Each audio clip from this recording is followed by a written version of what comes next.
Please welcome Mr. Jennings.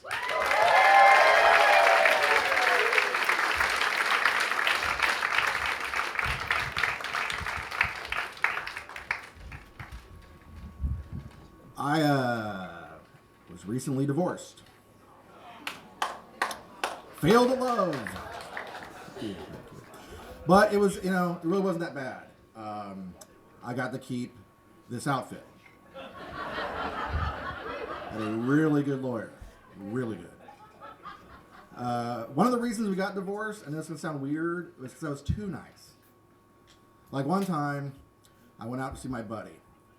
And I come home 4 days later. And she's all like, "Where have you been?" And I'm like, "Babe, John had all this cocaine and no one to do it with." What am I going to say? No? I mean, that's rude, don't you think? I have been busying myself. I don't know if anyone else is divorced or has been divorced, but I'm filling out my divorce guy cliche bingo card. I live in a super swank 190 square foot apartment with convenient kitchen down the hall. I souped up my 2014 VW Passat by washing it. I've been wearing a baseball hat backwards more. I'm getting professionally photographed dick pics. And I banged a 25-year-old I met on Tinder. Bingo! Oh, wow. There you go. There you go. I think she was looking for a sugar daddy. On our second date, she asked if I would pay for her boob job. And I was flattered that she thinks I was of the sugar daddy realm of wealth, especially as we were having dinner at Taco Bell. But I used to date a lot years ago before I was married. I even liked it a lot, so I thought, hey, how about making a little moolah at this, So I joined an escort service, and I gotta tell you, it turned out to be a pretty good way to meet older men. But you learn something through every experience still. I learned something. Like for instance, I had never thought of how much money it would take for me to suck a guy's dick. Apparently $17. So, live and learn. Doing this is actually, I've run into people that I know in my past when I was a kid, and they're like, "Oh, you do stand-up? That's weird because you're so shy and reserved back then." And it's true, I was very, very embarrassed, easily embarrassed. I used to get embarrassed buying toilet paper. Like the guy's gonna sit there and go, "Oh, hey, everyone check this out. This guy shits. What a weirdo, huh?" I got over it. A little about myself, too. I went to college in Chicago. I even joined a fraternity. I try to look a little frat guy-ish, And I know these days especially, it's kind of more lame and, especially, the hazing now. They almost probably don't do it. But, I know it's lame, but I got into it a little bit, I'll admit. And then, in fact, there was this one time. We go get the pledge, right, in the middle of the night. And we, get him really drunk. And then we drove him downtown. And then we framed him for murder. He's in jail right now. Oh, college. I am thinking of getting another tattoo. Bingo card. But you have to think about it. You really want to think about what you're getting, because you don't want to be 80 years old and still explaining to people why you have the Chinese symbol for elephant dick on your leg. Yeah. I thought it said freedom. But I do have, actually, a tattoo of a Pink Floyd's Dark Side of the Moon on my shoulder blade. I wish I'd thought a little more about having a triangle with a rainbow coming out of it tattooed on my body. That's led to some confusion when I go to the beach. Though I am usually able to pick up an extra $17, so... Pays for parking right there. I mean, it works out well. But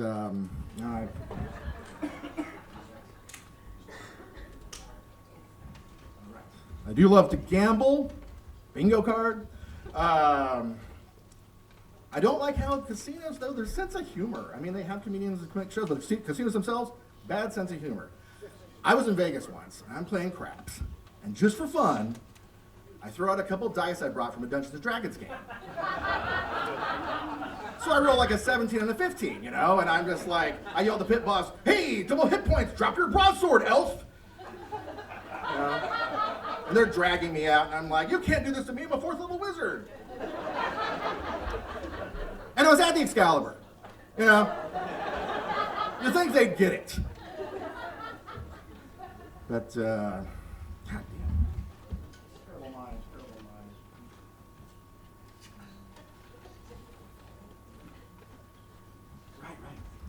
Right. Saturday night, we're partying, we're drinking. Everyone, please enjoy yourselves responsibly.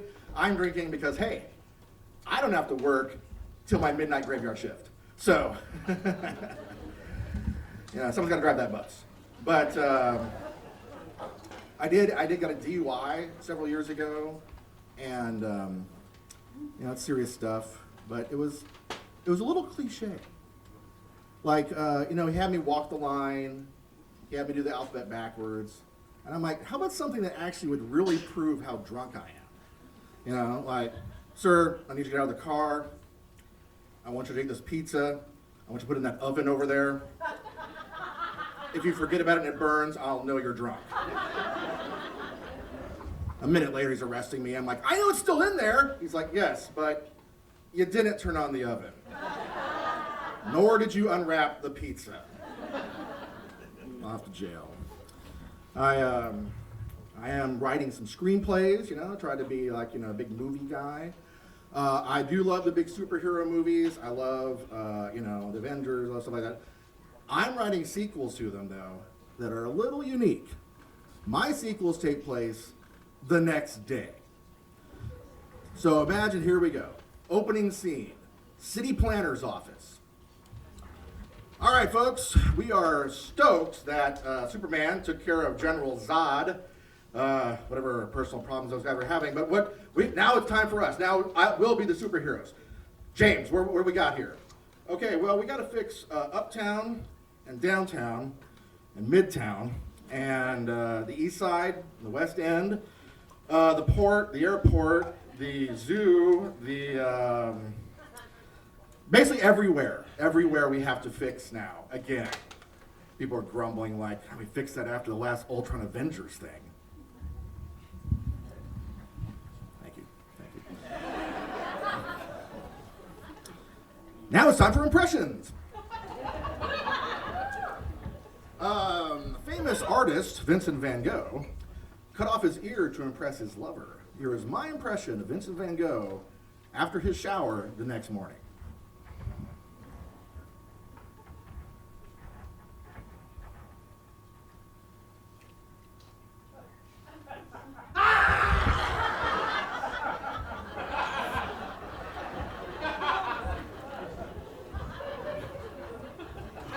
Thank you.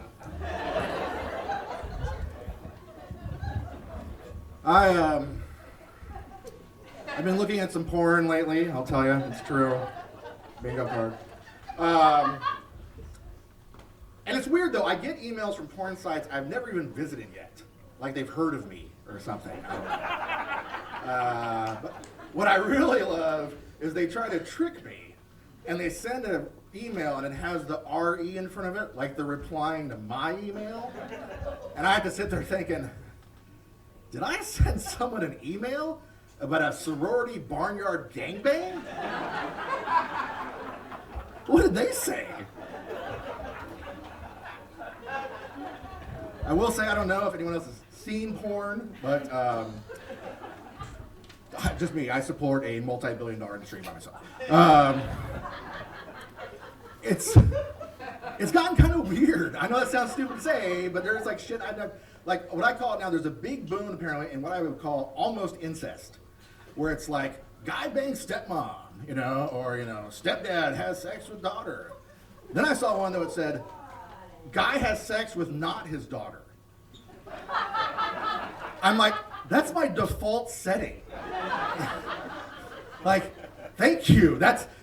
Can I just look at some porn and not have to think if these people are related or not? That is not even on my agenda. Maybe throw a donkey in, I don't know. But I do want to share with you, this is actually a big kind of special thing that happened. I once experienced a miracle. A few years ago, I was never religious, really, and I never been to church. And my friend's like, hey, you're kind of down your luck. You should go to church, talk to God. I'm like, I can't talk to God in this porn shop. And so I go to church. I'm in the back, and I'm just kind of like, I don't know what to expect. And all of a sudden, a plate of money was handed to me. And I was just like, oh my God, this worked! I ran out, man, paid rent, got some kind of, it was great. It was great. I went back the next week, though, and they banned me. Not very Christian. So I thought to myself, hey, maybe I should look into this thing. So I read the Bible.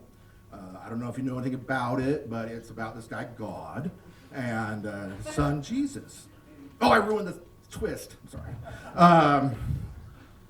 What I don't understand is how, they skipped over, parts of Jesus' life. Like, he's born, and he's, the Savior. It's like, Jesus is still here on earth, just like the rest of us, he had human things going on. I bet he hated having his birthday on Christmas. People doubling up on gifts, Oh, more frankincense. Great. I'm sure he fought with Joseph all the time, because you know how stepchildren are. Stomping around the house. You're not my dad! But John the Baptist is doing it. I wish I was never immaculately conceived.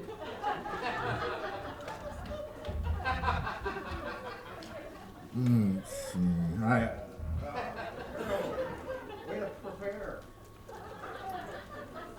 Oh, right. So I take it back. I said I wasn't really religious. And that's actually true, because in a way, so I was raised Greek mythologist. So I believe in Zeus. And, if you think about it, and after reading the Bible, Zeus is way more interesting. This guy banged chicks disguised as an animal. How weird is that, you think? It's got to be women sitting around going, hey, Rhonda, that bull's checking you out. What? Oh. Well, maybe.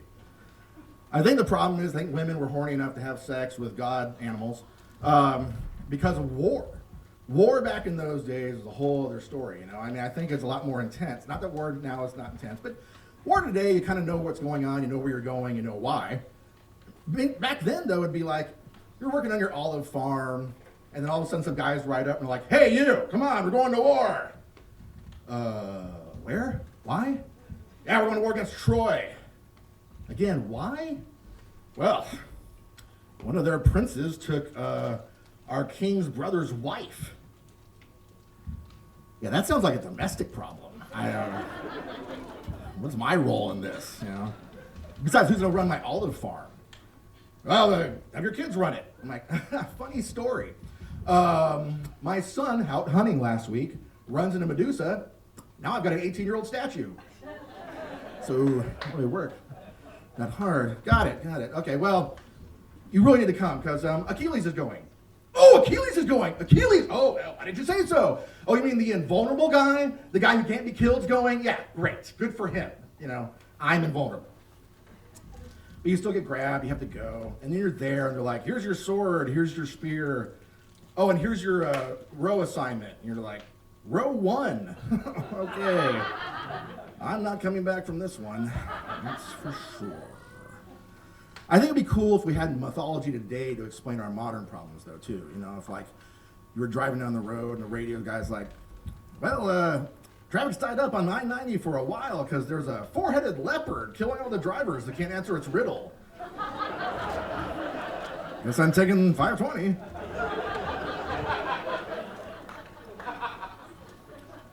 Anybody got parents? I've got a couple. Actually, and I've been in a relationship over the years. A few years ago, though, like they were living with me, and they're really proud people. So I let them own the house and pay the mortgage. My dad thought it would be fun, though, to raise us sarcastically, which was interesting, you know, like, well, these are good grades. Oh, it's your birthday? Happy birthday! Good night, son. I love you. This is too close to home. Too close to home. Last thing, though, my dad, I mean, I love my dad, super respect my dad. My dad's a Vietnam vet. And, you know, yeah, exactly. I was like really proud of him, but I didn't understand shit about Vietnam as a kid. And I thought he was like one of those like ticking time bomb guys, you know, who would just like explode at the drop of a hat. So every morning I'm just on edge, waiting for him to like one day turn to me and just go, pass the jam. You know, in Vietnam, we didn't pass the jam because the minute you let your guard down and gave Charlie an inch, you'd be spreading jam on your buddy's face as it's lying in your lap, and you'd be using French toast for bandages as the Viet Cong raids to the crepe station and omelet bar. You'd be wiping the syrup out of your eyes as the staff sergeant's chest explodes, covering you in blood and waffles. I guess you really weren't fucking there when you're past the jam, hippie. Let's let the comments over the world bullshit.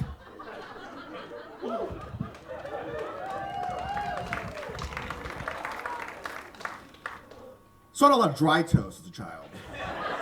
Folks, that's my time. Thank you very much.